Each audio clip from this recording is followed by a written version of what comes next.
Good morning student. Today we are going to learn Avli. Now we go to the section number 2.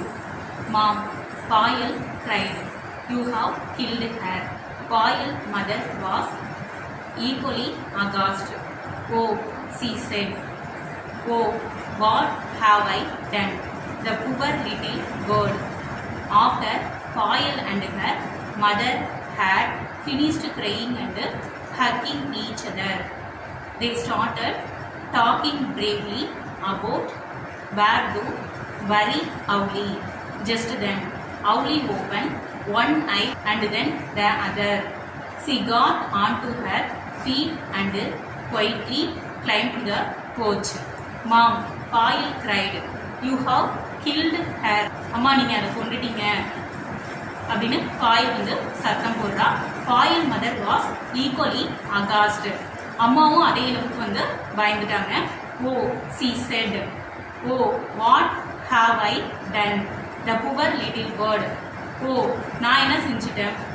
அந்த poor little bird. After Payal and her mother had finished crying and hugging each other, they started talking bravely about where to bury Avli. பாயலும் அவளோட அம்மாவும் அழுவதையும் கட்டிப்பிடிச்சு கொள்றதையும் வந்து முடிச்சுக்கிறாங்க. அடுத்து அதை மிக புதைக்கிறதுன்னு துணிச்சலோட வந்து பேச ஆரம்பிக்கிறாங்க. Just then Avli opened one eye and then the other. அப்போ Avli வந்து தன்னோட ஒரு கண்ணை வந்து திறக்குது, அதுக்கப்புறம் வந்து இன்னொரு கண்ணையும் வந்து திறக்குது. She got onto her feet and quietly climbed the porch. அது எழுந்திருச்சுது. அதுக்கப்புறம் வந்து அமைதியா தான் உட்கார்ந்துருந்த இடத்துக்கு ஏறி போகுது. பாயல் learned later that falling on her back and pretending to be dead was Avli's way of defending herself against danger. Not that Payal mother was a danger to Avli, but the baby owl did not know that then. So that was Avli's first day at home. Payal learned later that falling on her back and pretending to be dead was Avli's way of defending herself against danger. அதாவது மல்லாந்து படுத்துக்கிறது, இறந்தது போல வந்து பாசாங்கு செய்கிறது, Avli வந்து ஆபத்திலேருந்து வந்து தன்னை தற்காத்து கொள்றதுக்கான வந்து ஒரு வழிவகை என்பதை வந்து பாயல் வந்து லேட்டா வந்து கத்துக்கிறா. Not that Payal's mother was a danger to Avli, but the baby owl did not know that then. So that was Avli's first day at home. பாயலோட அம்மாவால வந்து Avliக்கு வந்து ஒரு ஆபத்தும் இல்லை, ஆனா பேபி Avliக்கு வந்து அப்போ அது தெரியல. அதுதான் வந்து Avli வந்து அந்த வீட்டுக்கு வந்த ஃபர்ஸ்ட் டே, அதாவது வந்து முதல் நாள் அனுபவம். In the beginning, Avli had to be forced to eat. That was mom's job. But Avli soon realized that if a hand came towards her it meant food, her mouth would open automatically and her beak would snap around what was offered. Only Avli found it difficult to know when she was being offered food and would try to take a bit out of any hand that came her way. This meant lots of bitten fingers for Payal and her mother. In the beginning, Avli had to be forced to eat. That was mom's job. ஆரம்பத்தில் வந்து Avliக்கு force பண்ணி தான் வந்து உணவூட்ட வேண்டியதாக இருந்துச்சு. அது பாயல் அம்மாவோட வேலையாக இருந்துச்சு. But Avli soon realized that if a hand came towards her it meant food. ஆனால் ஒரு கை வந்து தன்னை நோக்கி வரும்போது அது உணவுன்னு பொருள்னு Avliக்கு வந்து சீக்கிரமாகவே ரியலைஸ் பண்ணிடுச்சு.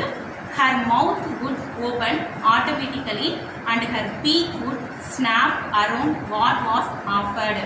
அதோட வாய் வந்து ஆட்டோமேட்டிக்காக தானாகவே வந்து திறக்கும். அதோட பீக்கால அதோட அழகால வந்து கொடுக்கப்படுவதை வந்து வெடுக்குன்னு வந்து கவிக்கும். Only Avli found it difficult to know when she was being to take a bit out of any hand that came her way. உணவு கொடுக்கறதுக்காக வந்து கை தன்னை நோக்கி வந்து எப்போ வருது, அதுலேருந்து வந்து எப்போ வந்து ஃபுட்டை வந்து எடுக்கணும்னு வந்து Avli வந்து இருக்கிறது வந்து கஷ்டமாக இருந்துச்சு. This means lot of bitten fingers for Payal and her mother. இதோட விளைவு வந்து பாயலுக்கும் அவங்க அம்மாவுக்கும் அவங்க 2 பேத்துக்குமே அழகால வந்து காயம்பட்ட விரல்கள் வந்து இருக்கு. Reading up more about owls and their habits. Payal discovered that Owlie was a spotted owlet.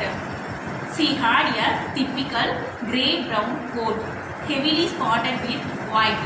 The pale face, yellow eyes and the white neckband, which looked like a ribbon. Payal decided. Soon Payal took over the job of looking after Owlie. She saw that the cage was cleaned every day. She filled the water bowl once while began to eat by herself. Payal too could feed her. She loved the way Owlie took a piece of raw meat from her hand. During the day, Payal kept the cage covered. Owls are night birds, so they slept during the day. At night, when owls are active, Payal took off the cover. They had decided that they would let Owlie fly away once she had grown bigger, but that meant that she had to learn to fly. To do that, Owlie had to be in a closed room. Reading up more about owls and their habits, Payal discovered that Owlie was a spotted owlet. ஆந்தைகளை பற்றி அதோட habits அதோட பழக்க வழக்கங்களை பற்றி நிறைய வந்து books படித்து பாயல் வந்து தெரிஞ்சுக்கிட்டான். அவுலியானது வந்து ஸ்பாட் அவுலெட்னு தெரிஞ்சுக்கிட்டா.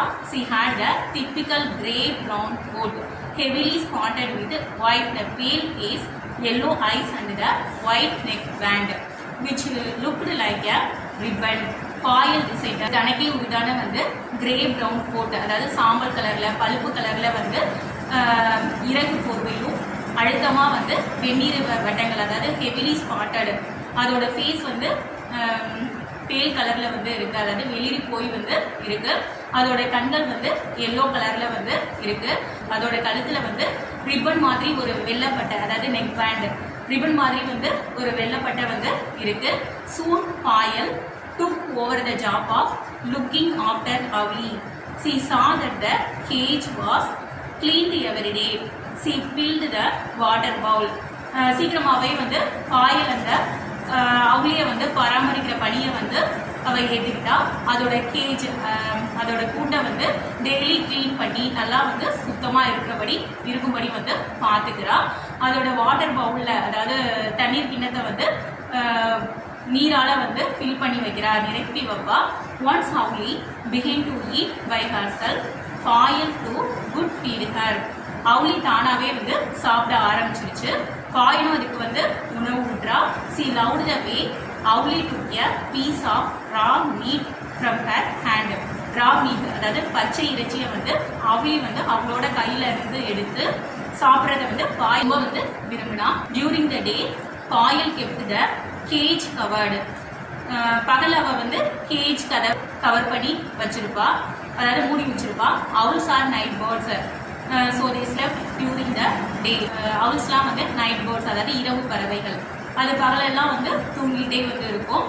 at night when owls are active, Payal took off the cover.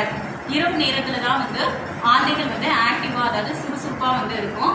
அந்த டைமில் வந்து பாயல் வந்து அந்த மூடியை வந்து எடுத்துருவா. they had decided that they would let Owlie fly away once he had grown bigger. Owlie வந்து கொஞ்சம் பெருசாக வளர்ந்த உடனே வந்து அதை பறக்க விட்டுறலாம் அப்படின்னு வந்து அவங்க வந்து டிசைடட் பண்ணியிருக்காங்க. But that meant that she had to learn to fly. To do that, Owlie had to be in a closed room. ஆனால் வந்து இதுக்கு அர்த்தம் என்னன்னா வந்து இந்த அவுலட்ஸ் வந்து பறக்க கற்றுக்கணும். அதை செய்கிறதுக்காக வந்து Owlie ஒரு க்ளோஸான ரூமில் அதாவது மூடிய அறையில் வந்து இருக்கணும். After much discussion, Owlie's cage was shifted to the library. It was a lovely room with 2 doors, one which led to the rest of the house and the other that opened into the garden. It was also Payal's favorite room. It had tall bookshelves and she spent hours there. reading all kinds of books. The bookshelves also had lots of little knickknacks. Her mother loved pretty things and displayed them here along with the books. So there were beautiful pieces of pottery, dolls from wherever they had travelled, and of course wooden and clay animals and birds from all around the world. After much discussion, Owlie's cage was shifted to the library. நிறைய பேச்சுவார்த்தைக்கு அப்புறம் வந்து அவுலியோட gauge வந்து லைப்ரரிக்கு வந்து shift பண்ணிட்டாங்க. It was a lovely room with 2 doors, one which led to the rest of the house and the other that opened into the garden. அது 2 doors உள்ள ஒரு லவ்லி ரூம், அதாவது ஒரு அழகான ரூம். ஒரு டோர் வந்து வீட்டு பக்கமும் இன்னொரு டோர் வந்து கார்டன் பக்கமும் வந்து திறக்கக்கூடியது.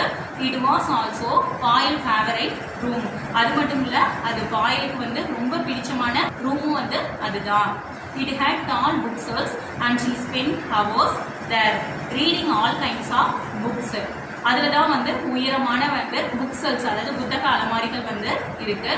பாயில் அங்கே வந்து பல மணி நேரம் வந்து உட்காந்து ஆல் கைண்ட்ஸ் ஆஃப் புக்ஸ், எல்லா விதமான புக்ஸையும் வந்து படிப்பான். The book shelves also had lots of little knickknacks. அந்த புக் ஷெல்ஃப்ஸில் வந்து எல்லாம் சின்ன knickknacks, அதாவது வந்து அலங்கார பொருட்கள் வந்து இருக்கு. Her mother loved pretty things and displayed them here along with the books. பாயிலோட அம்மாவுக்கு வந்து அழகான பொருட்களை வந்து பிடிக்கும். அதனால அவங்க வந்து புக் ஷெல்ஃப்ஸில் வந்து அந்த புக்ஸோடு சேர்த்து அதையும் வந்து வச்சுருப்பாங்க, அதாவது காட்சிப்படுத்தி வச்சுருப்பாங்க. So there were beautiful piece of pottery, dolls from wherever they had travelled, and of course wooden and clay animals and birds from all around the world. அவங்க டிராவல் பண்ண இடத்துலேருந்து வாங்கிட்டு வந்த அழகான பாட்ரி, அதாவது பானைகள், டால்ஸ், பொம்மைகள், இது எல்லாம் வந்து அங்கே இருக்கு. அதோடு சேர்த்து அவங்க உலகம் ஃபுல்லாக வந்து உலகம் முழுக்க வந்து சுத்தம் போது வாங்கிட்டு வந்த பல விலங்கு பொம்மைகள் இதெல்லாம் வந்து அங்கே இருக்கு. Okay, fine, that's all.